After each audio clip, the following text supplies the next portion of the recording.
Substansi jaminan produk halal yang hilang akibat UU Cipta Kerja.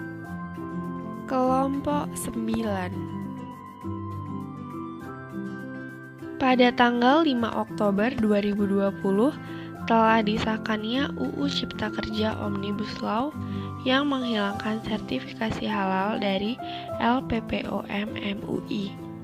LPPOM MUI kepanjangan dari Lembaga Pengkajian Pangan, Obat-obatan, dan Kosmetika Majelis Ulama Indonesia, yang bertugas kuat untuk meneliti, mengkaji, menganalisis, dan memutuskan apakah produk-produk tersebut aman, sehingga produk-produk tersebut seperti pangan, obat-obatan, dan kosmetika, serta produk turunannya itu baik dari sisi kesehatan dan dari sisi pengajaran agama Islam, yakni halal atau boleh dan baik untuk dikonsumsi bagi umat muslim, khususnya di wilayah Indonesia.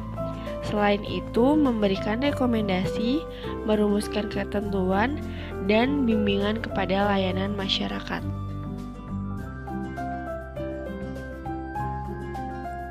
Ada beberapa sebab-sebab substansi sertifikat halal hilang akibat UU Cipta Kerja.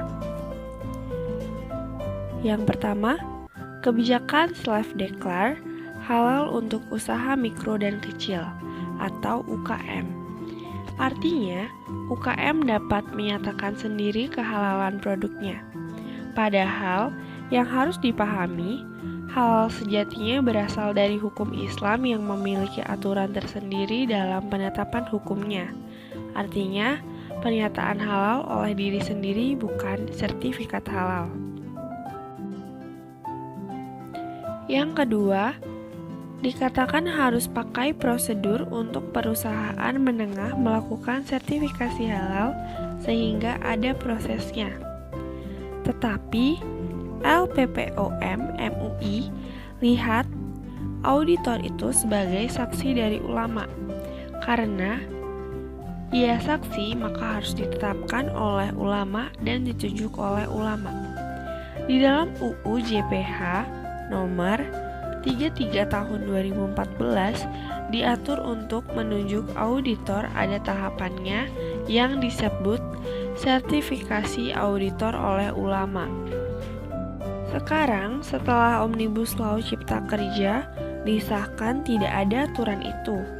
Artinya, ulama tidak memiliki saksi, maka auditor itu tidak bisa dianggap sebagai saksi dari ulama. Kesaksian auditor tersebut tidak bisa diterima oleh ulama. Maka kebijakan ini sudah menghilangkan substansi hukum halal. Yang ketiga, LPPOM MUI melihat pasal 35A bahwa hasil audit diserahkan Badan Penyelenggara Jaminan Produk Halal BPJPH kepada Komisi Fatwa MUI. Dalam tempo 3 hari, jika tidak ada ketetapan halal atau haram dari Komisi Fatwa MUI, maka BPJPH bisa menerbitkan sertifikat halal. Artinya, tanpa fatwa dari ulama, BPJPH sudah bisa mengeluarkan sertifikat halal. Yang keempat, dalam pasal 42 dijelaskan, setelah habis masa sertifikat halal yang masanya 4 tahun, perusahaan mengajukan kembali sertifikat halal ke BPJPH dengan pernyataan perusahaan tidak mengalami perubahan, maka BPJPH bisa menerbitkan sertifikat halal untuknya. Hilangnya substansi sertifikat halal. LPPOM MUI melihat hilangnya sertifikat halal di Indonesia akan menjadi isu internasional tentang kualitas sertifikat halal di Indonesia. Jadi kualitas sertifikat halal di Indonesia yang tanpa melakukan penetapan halal akan menjadi lemah. Awalnya sertifikat halal jadi keuntungan untuk produk Indonesia bersaing di pasaran. Sekarang malah menjadi lemah. Karena nanti akan ada yang tidak percaya dengan kualitas sertifikat halal di Indonesia. Apa sih sertifikasi halal itu? Sertifikasi halal adalah pengakuan kehalalan suatu produk yang dikeluarkan oleh BPJPH berdasarkan fatwa tertulis yang dikeluarkan oleh Majelis Ulama Indonesia. Halal, apa yaitu? Halal secara etimologis berasal dari bahasa Arab, yaitu hala yahilu hilan, yang artinya membebaskan, melepaskan, memecahkan, membubarkan, dan membolehkan.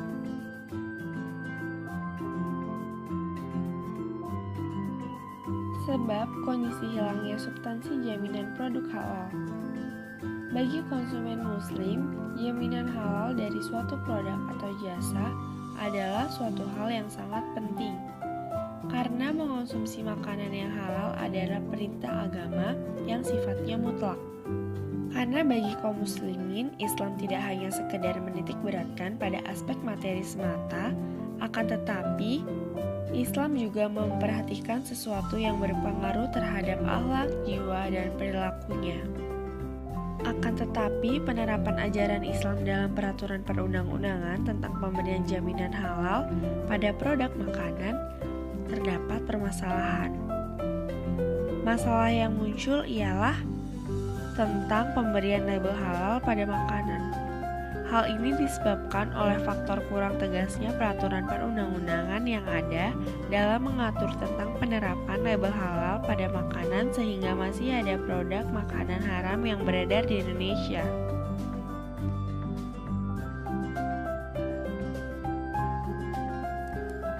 Substansi apa saja sih yang hilang akibat UU Cipta Kerja? DPR RI telah mengesahkan Omnibus Law rancangan Undang-Undang RUU Cipta Kerja menjadi undang-undang pada rapat paripurna yang diadakan pada Senin 5 Oktober 2020. UU tersebut tidak hanya mencakup masalah ketenagakerjaan tetapi juga mengatur sertifikasi halal produk.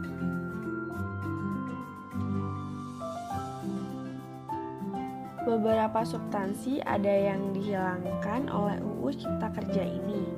Hal-hal yang berubah dari UU Nomor 33 Tahun 2014 adalah tentang 1. Persyaratan auditor halal.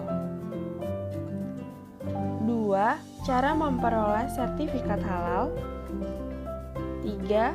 Waktu penerbitan.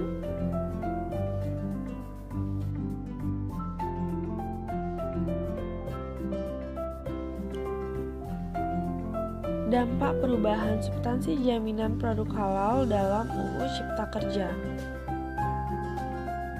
UU Cipta Kerja turut berdampak pada perubahan sejumlah ketentuan di UU Nomor 33 Tahun 2014 tentang jaminan produk halal JPH sebagaimana hal ini diatur dalam pasal 48 UU Cipta Kerja.